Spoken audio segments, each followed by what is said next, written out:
My name is Allie Zito, and I'm a third year in the Yang Lab here at UCI. My project looks at carbon dioxide capture and concentration. This means that we're trying to take carbon dioxide that's coming out of power plants or even right out of the air and use it for something else. This is a popular subject for research because there's quite a bit of carbon dioxide in the atmosphere that we're trying to bring down. It's actually at the highest levels that it's been at for the past 800,000 years. Hi, my name is Alissa Matus and I'm a third year in the Yang Lab.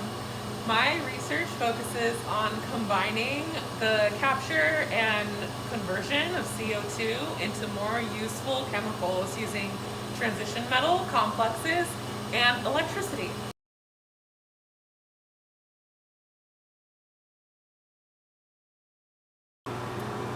Industries are currently looking into carbon dioxide capture.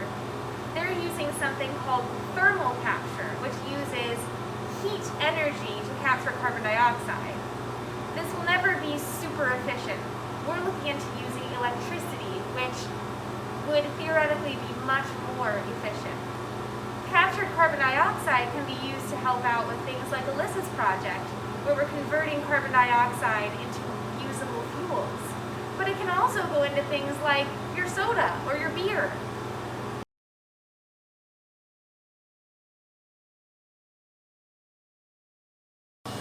My research is poised to help reduce the concentration of CO2 in the atmosphere because what we want to do is take CO2 from the air or from other more complicated mixtures of gases like flue gas, which comes from industrial plants, take the CO2 and capture it and then convert it into things like formate or methanol, both of which are much more useful chemicals to us chemists, which we can use to turn into fuel that can be used to create more energy.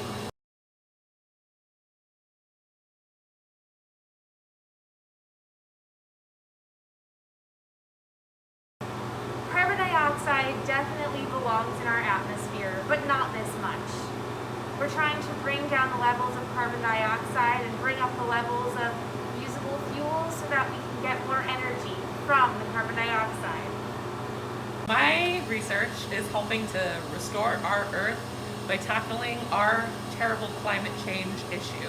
One of the reasons why climate change has become such a huge issue for humanity is because the CO2 concentration in the atmosphere is just too high. But with the research that I am doing, I hope to contribute to ongoing efforts to capture CO2 and convert it to useful forms of chemicals that takes inspiration from nature, which we always like to call artificial photosynthesis, which will hopefully result in a reduction in concentration of CO2 in our atmosphere.